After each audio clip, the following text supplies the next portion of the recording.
உரிமை களம் பார்வையாளர்கள் அனைவருக்கும் வணக்கம்.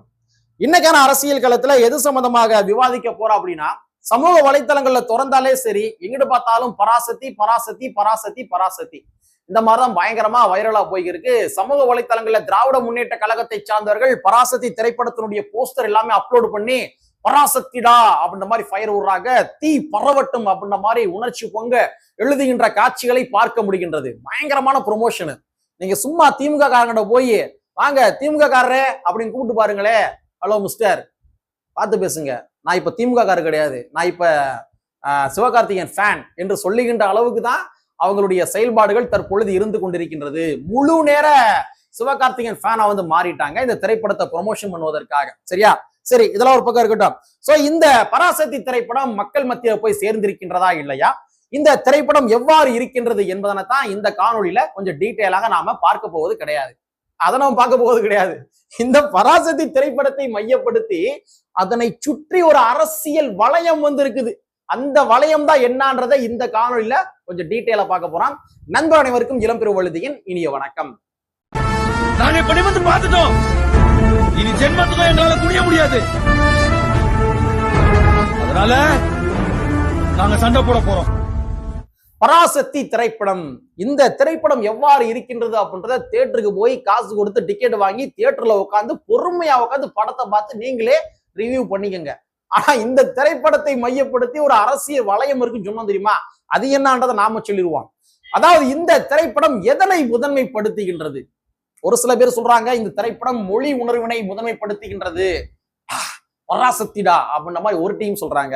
இன்னொரு டீம் இல்லங்க இது வந்து அரசியல் லாபத்தை மையப்படுத்தி தாங்க திரைப்படம் எடுக்கப்பட்டிருக்குது, மொழி உணர்வை விட அரசியல் லாபம் தாங்க முதன்மையா வந்து இருக்குங்க அந்த திரைப்படத்துல அப்படின்னு சொல்லி இன்னொரு தரப்பு சொல்றாங்க. சரி, நம்மளுடைய பார்வையின் அடிப்படையில் இதுல என்னன்றதை நம்ம பார்த்துருவோம். நம்மளை பொறுத்த வரைக்கும் இந்த திரைப்படம் மொழி உணர்வினை பேசுகின்றதா, மொழி உணர்வினை முதன்மைப்படுத்துகின்றதா அப்படின்னு கேட்டா நிச்சயமாக 100 கிடையாது 200% மொழி உணர்வினை இந்த திரைப்படம் முதன்மைப்படுத்துகின்றது. ஆனா இந்த மொழி உணர்வினை முதன்மைப்படுத்துவதன் மூலமாக அரசியல் லாபத்தை அடைவதுதான் இந்த திரைப்படத்தினுடைய முக்கியமான நோக்கம். அதுதான். திராவிட முன்னேற்ற கழகத்துக்காரங்க வந்து ஒரு திரைப்படத்தை சும்மா ப்ரொமோஷன் பண்ணுவாங்களா? காரணம் இல்லாமையா ப்ரொமோஷன் பண்ணுவாங்க? உண்மையாவே மொழி உணர்வினை இவங்க முதன்மைப்படுத்துவதாக இருந்தா திராவிட முன்னேற்ற கழகம் 2021 ஆட்சிக்கு வந்தாங்க. 2021 ஆட்சிக்கு வந்த உடனே இவங்க என்ன பண்ணிருக்கணும், இந்த திரைப்படத்தை வந்து எடுத்து வச்சு அப்பவே இவங்க ப்ரொமோஷன் பண்ண ஆரம்பிச்சிருக்கணும்.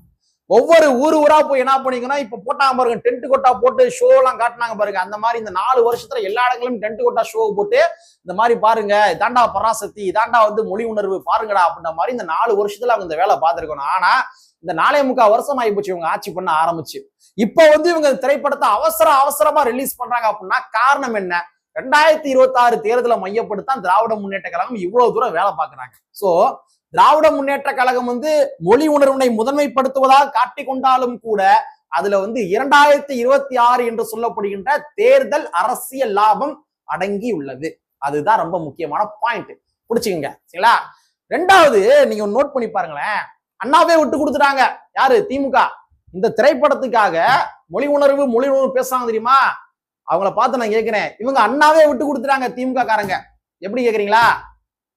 நாங்க தாங்க பாரதிய ஜனதா கட்சியை தீவிரமா எதிர்க்கின்ற கட்சி அப்படின்னு சொல்லிக்கிட்டு பாஜகவுடைய சென்சார் போர்டு இருக்காங்க இல்லையா, CBFC, அவங்க என்ன பண்றாங்க, தீ பரவட்டும் சொல்ல போற அந்த வார்த்தையை முதல் எடுத்தாதான் உனக்கு சென்சார் தருவேன் அப்படின்னு சொன்னோன்னே, சரிங்க நீங்க கொடுத்தாலே போதுங்க, எங்களுக்கு வந்து சென்சார் கொடுத்தாலே போதும் அப்படின்னு சொல்லி பேரறிஞர் அண்ணா அவர்கள் பற்ற வைத்த நெருப்பான தீ பரவட்டும் என்று சொல்லப்படுகின்ற அந்த வார்த்தையை அவங்க நீக்கிட்டு நீதி பரவட்டும் அப்படின்ற மாதிரி வார்த்தையை அவங்களாவே சேர்த்துக்கிட்டாங்க. உள்ளபடியே பேரறிஞர் அண்ணா அவர்கள் மீது ஒரு நன்மதிப்பு கொண்ட கட்சியாக இருந்து கொண்டிருக்கின்ற திராவிட முன்னேற்ற கழகம் என்ன பண்ணிருக்கணும், நீக்கவே முடியாது. இது வந்து வரலாற்று திரிபு. பேரறிஞர் அண்ணா அவர்கள் தீ பரவட்டும் சொல்லியிருக்கிறாரு, அந்த வார்த்தையை நீங்க எப்படி எடுக்க சொல்ல போச்சு? முடியாதுங்க. எத்தனை நாளும் பரவாயில்லங்க, நாங்க கோர்ட்ல கேஸ் போட்டு நாங்க பாத்துக்கிறோங்க. இந்த திரைப்படம் லேட்டா வந்தா கூட பரவாயில்லங்க, நாங்க கேஸ் போட்டு சட்டத்தின் அடிப்படையில வாதாடி போராடி நாங்க தீ பரவட்டும் என்று சொல்லப்படுகின்ற அந்த வார்த்தையை இந்த திரைப்படத்துல வைக்காம விட மாட்டோம் அப்படின்ற மாதிரி தீர்க்கமாக திராவிட முன்னேற்ற கழகம் நின்றிருக்க வேண்டாமா? பரவாயில்லங்க, தீ பரவன்ற வார்த்தை தானே, பரவாயில்ல, எடுத்துங்க நீதி பரவன்னு வச்சுக்கோங்க. எங்களுக்கு தேவை இந்த 2026 தேர்தல் வருது, எலெக்ஷன் வருது, அந்த நேரங்கள் நாங்க மொழி உணர்வுன்ற மாதிரி காட்டிக்கிட்டு அப்படியே எங்க திரைப்படத்தை நாங்க அப்படியே அந்த திரைப்படத்தை ப்ரொமோஷன் பண்ணிக்கிட்டே அப்படியே நாங்க எங்க கட்சியை நாங்க காட்டணும்ல.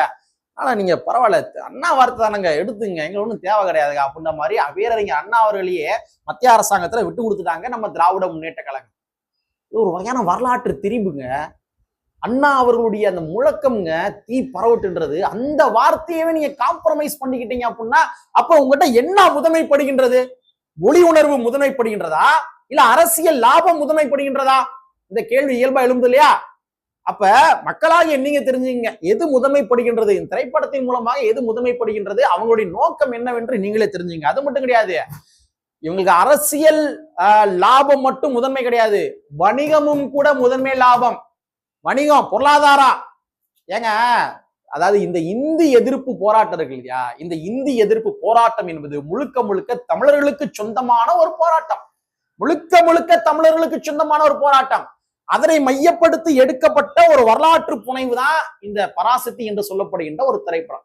இந்த திரைப்படத்தை நீங்க தெலுங்குல ரிலீஸ் பண்றீங்க, ரைட், ஓகே, ரிலீஸ் பண்ணுங்க, தப்பு கிடையாது. ஆனா அந்த தெலுங்கு வெர்ஷன்ல தமிழ் வாழ்க என்று அந்த பதாகைகள்ல எழுதப்பட்ட அந்த வாசகங்கள் இருக்கு இல்லையா, அந்த வாசகங்கள் வருகின்ற இடத்துல தெலுங்கு வாழ்க அப்படின்ற மாதிரி பேரை மாத்திருக்காங்களாமா. தெலுங்கு வாழ்க அப்படின்னு சொல்லி பேரை மாத்தி தெலுங்கு வெர்ஷன்ல ரிலீஸ் பண்ணிக்கிறாங்க. இது ஒரு சாதாரண ஒரு கதைக்களத்தை கொண்ட ஒரு திரைப்படம் கிடையாதுங்க.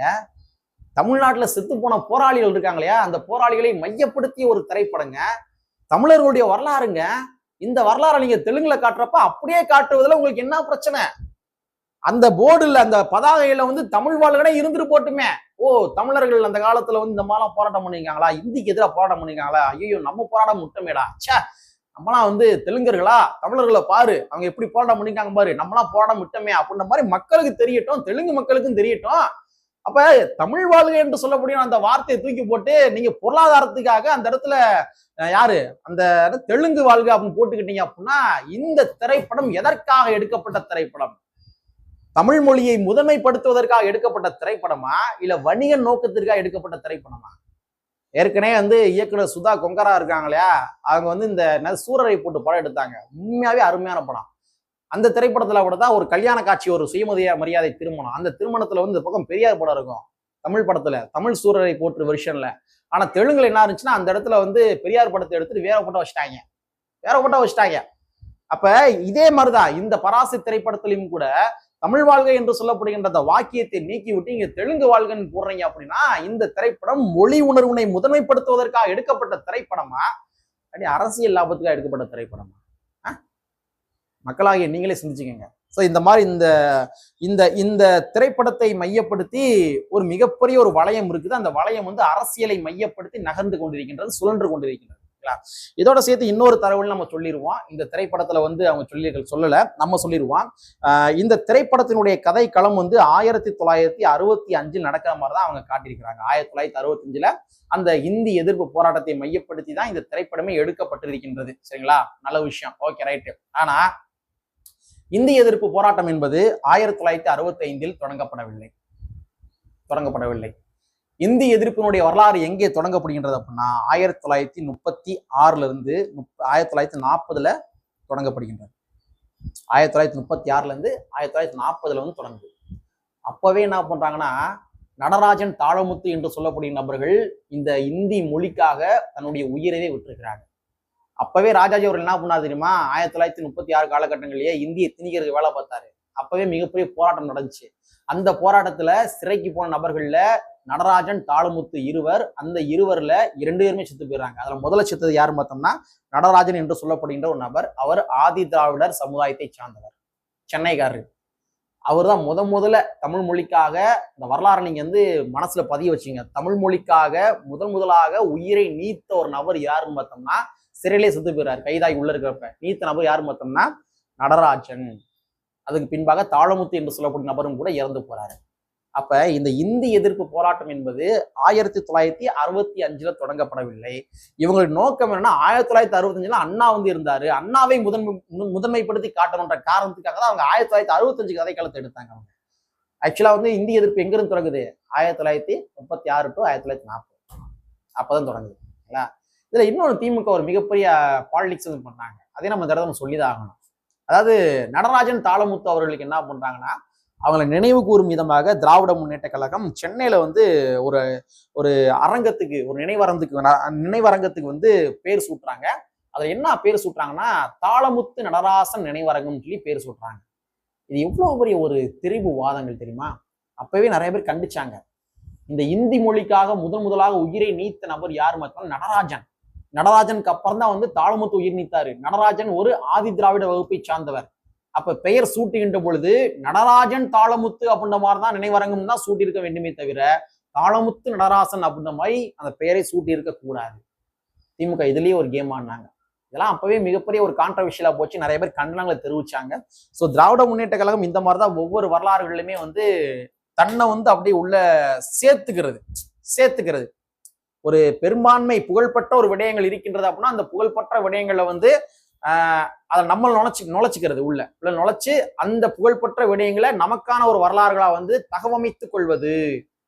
அதனாலதான் அவங்க என்ன பண்ணாங்கன்னா 1937 கதைக்களத்தை விட்டுட்டு 1940 தொடங்கினா. ஓகே, அது ஒரு பக்கம் இருந்தாலும் கூட ஆனா இந்த விஷயத்தை அவங்க முதன்மைப்படுத்தியிருக்க வேண்டும். நடராஜன் அவர்களை முதன்மைப்படுத்தியிருக்க வேண்டும். ஆனா முதன்மைப்படுத்தலை என்பதுதான் ஒரு வருத்தமான விடயம் என்பதை கூறிக்கொண்டு கற்பி ஒன்று புரட்சி செய்யும் புரட்சி அம்பேத்கருடைய வரியை கூறிக்கொண்டு நிறைவு செய்கின்றேன். நன்றி, வணக்கம்.